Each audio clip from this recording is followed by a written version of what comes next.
এখন শুনবেন আজকের গুরুত্বপূর্ণ খবরের শিরোনাম। চূড়ান্ত হচ্ছে গাজা যুদ্ধবিরোধী চুক্তি, বিবিসিকে ফিলিস্তিনি কর্মকর্তা।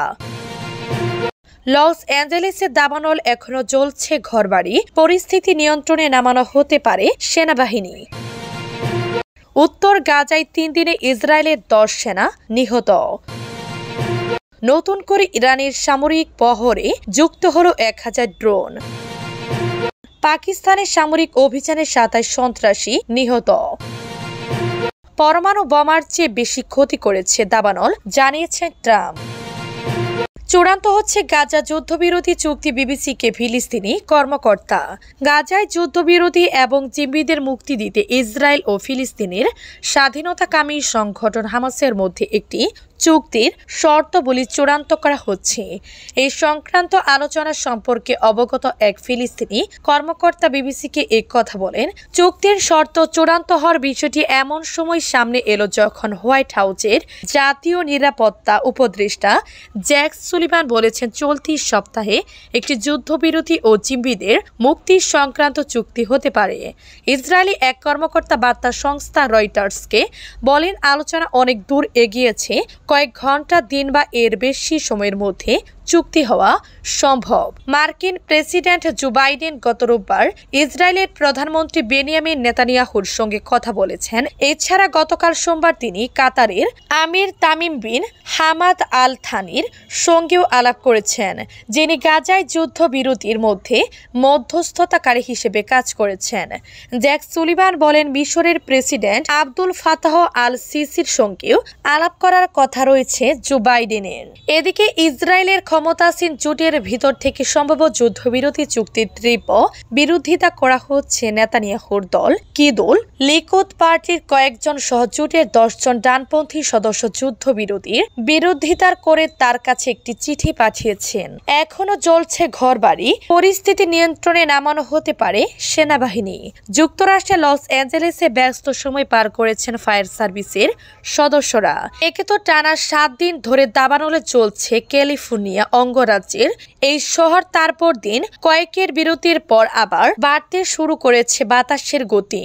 বাতাসের গতি তীব্র হওয়ার আগে আগুন নিভানোর চেষ্টা করছে ফায়ার সার্ভিস। 7 জানুয়ারি সূত্রপাতের পর লস অ্যাঞ্জেলেসে 6টি দাবানল ছড়িয়ে পড়েছিল।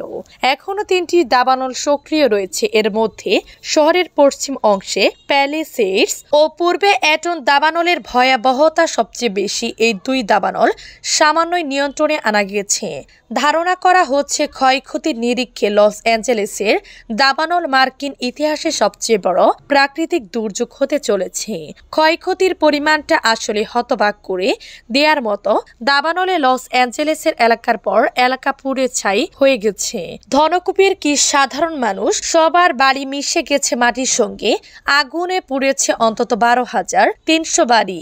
আর আগুনে এখন পর্যন্ত 135 থেকে 150 বিলিয়ন ডলারের ক্ষতি হয়েছে বলে জানিয়েছে আবহাওয়া বিষয়ক ওয়েবসাইট একো ওয়েদার। উত্তর গাজায় 3 দিনে ইসরায়েলের 10 সেনা নিহত। ফিলিস্তিনের উত্তর গাজায় গত 3 দিনে ইসরায়েলি বাহিনী তাদের 10 জন সেনাকে হারিয়েছে। ফিলিস্তিনি অবরোধ গোষ্ঠী হামাসে জানিয়েছে গত 72 ঘন্টায় প্রতিরোধ হামলায় 10 জনেরও বেশি ইসরায়েলি সেনা নিহত ও বহু আহত হয়েছে। আল কাসাম ব্রিগেডের মুখপাত্র আবু উবাইদা এক বিবৃতিতে বলেন, ঘোষণার চেয়ে ইসরায়েলি সামরিক ক্ষয়ক্ষতির পরিমাণ অনেক বেশি। ইসরায়েলি শত্রুরা উত্তর গাজা থেকে পরাজিত হবে এবং প্রতিরোধ ভাঙতে না পেরে লজ্জার লেজ টেনে ধরবে। মুখপাত্র বলেন, গাজার উত্তর অঞ্চলে ইসরায়েলি সেনাবাহিনীর একমাত্র অর্জন হচ্ছে নিরীহ মানুষের বিরুদ্ধে ধ্বংসযজ্ঞ ও গণহত্যা। এদিকে ইসরায়েল ও হামাস একটি যুদ্ধবিরতি চুক্তির কাছাকাছি পৌঁছেছে বলে জানিয়েছেন কর্মকর্তারা। তবে এখনো কোনো চুক্তিতে পৌঁছানো যায়নি। দীর্ঘ আলোচনার পর গাজায় যুদ্ধ বন্ধে ইসরায়েল ও হামাসকে একটি চুক্তির চূড়ান্ত খসড়া দিয়েছে মধ্যস্থতাকারী কাতার। সংশ্লিষ্ট এক কর্মকর্তার বরাতে রয়টার্স জানিয়েছে, যুক্তরাষ্ট্রের নবনির্বাচিত প্রেসিডেন্ট ডোনাল্ড ট্রাম্পের দ্রুতের উপস্থিতিতে গত মধ্যরাতে আলোচনায় সাফল্যের পর চুক্তির চূড়ান্ত খসড়া হস্তান্তর করা হয়। নতুন করে ইরানের সামরিক শহরে যুক্ত হলো 1000 ড্রোন। ইরানের সামরিক বাহিনীর বহরে আজ সোমবার নতুন করে আরও 1000 ড্রোন যুক্ত হয়েছে। এগুলো দেশটির বিভিন্ন সামরিক ঘাঁটিতে পাঠানো হয়েছে। ইরানের আধা সরকারি বার্তা সংস্থা তাসলিম এই খবর প্রকাশ করেছে। প্রতিবেদনে বলা হয়, রাডার ফাঁকি দেওয়ার ক্ষমতা সম্পন্ন নতুন প্রযুক্তির এসব ড্রোন নিজেকে নিয়ন্ত্রণ করে উঠতে পারে, দিকবদল করতে পারে। ড্রোনগুলো 2000 কিলোমিটার দূরত্বে গিয়ে বড় ধরনের আঘাত আনতে সক্ষম। এমন সময় ইরানের সামরিক বহরে এসব ড্রোন যুক্ত হলো যখন ডোনাল্ড ট্রাম্পের ক্ষমতা নেয়ার পর ইরানের সঙ্গে ইসরায়েল ও যুক্তরাষ্ট্রের উত্তেজনা আরও বাড়তে পারে। পাকিস্তানের সামরিক অভিযানে 27 সন্ত্রাসী নিহত। পাকিস্তানের দক্ষিণ পশ্চিম অঞ্চলীয় বেলুচিস্তানে প্রদেশে বিচ্ছিন্নতাবাদীদের বিরুদ্ধে অভিযান চালিয়েছে দেশটির সামরিক বাহিনী। এই অভিযানে অন্তত 27 বিচ্ছিন্নতাবাদী নিহত হয়েছেন। সোমবার পাকিস্তানের সেনাবাহিনী এই তথ্য জানিয়েছে খবর ডনের। বিবৃতিতে পাকিস্তানের সেনাবাহিনী বলেছে, বেলুচিস্তান প্রদেশের কাছে জেলায় বিচ্ছিন্নতাবাদীদের আস্তানায় অভিযান পরিচালনা করা হয়েছে। গোয়েন্দা তথ্যের ভিত্তিতে নিরাপত্তা বাহিনী এই অভিযান চালিয়েছে। বিবৃতিতে আরো বলা হয়েছে, অভিযানে নিহত বিচ্ছিন্নবাদীরা নিরাপত্তা বাহিনীর পাশাপাশি বেসামরিক নাগরিকদের বিরুদ্ধে চালানো অসংখ্য সন্ত্রাসী কর্মকাণ্ডের সঙ্গে জড়িত ছিলেন। আইন প্রয়োগকারী সংস্থার সদস্যরা এই বিচ্ছিন্নতাবাদীদের বিরুদ্ধে দীর্ঘদিন ধরে নজরদারি চালিয়েছিল। বিবৃতিতে বলা হয়েছে, অভিযানের সময় বিপুল পরিমাণ অস্ত্র, গোলাবারুদ এবং বিস্ফোরক জব্দ ও একাধিক গোপন আস্তানা ধ্বংস করা হয়েছে। পাকিস্তানের আইএসপিআর বলেছে, নিরাপত্তা বাহিনী বেলুচিস্তানের শান্তি, স্থিতিশীলতা এবং উন্নয়নমূলক কর্মকাণ্ড নস্যাতে চেষ্টাকারীদের ধ্বংস করতে দৃঢ় প্রতিজ্ঞ রয়েছে। পাকিস্তানের আন্তঃবাহিনী জনসংযোগ পরিদপ্তর আইএসপিআর বলেছে, নিরাপত্তা বাহিনীর সদস্যরা বিচ্ছিন্নতাবাদীদের আস্তানা গোপনে ঘেরাওয়ের পর অভিযান পরিচালনা করেছে। পরে সেখানে তাদের সঙ্গে আইন শৃঙ্খলা বাহিনীর মাঝে ব্যাপক গোলাগুলি হয়।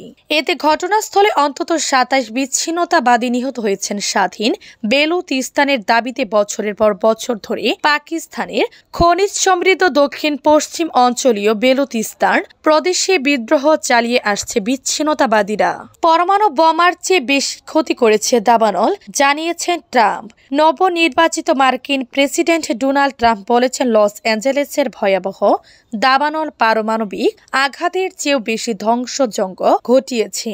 তিনি সতর্ক করে বলেছেন, ক্ষতিগ্রস্ত এলাকায় প্রকৃত মৃত্যুর সংখ্যা বর্তমান মৃত্যুর সংখ্যাকে ছাড়িয়ে যাওয়ার সম্ভাবনা রয়েছে। সোমবার আমেরিকান নিউজ ম্যাক্সের সঙ্গে এক সাক্ষাৎকারে তিনি দৃঢ়ভাবে ভবিষ্যদ্বাণী করেছেন, লস অ্যাঞ্জেলেসের ভয়াবহ দাবানলে মৃত্যুর সংখ্যা তীব্রভাবে বৃদ্ধি পাবে।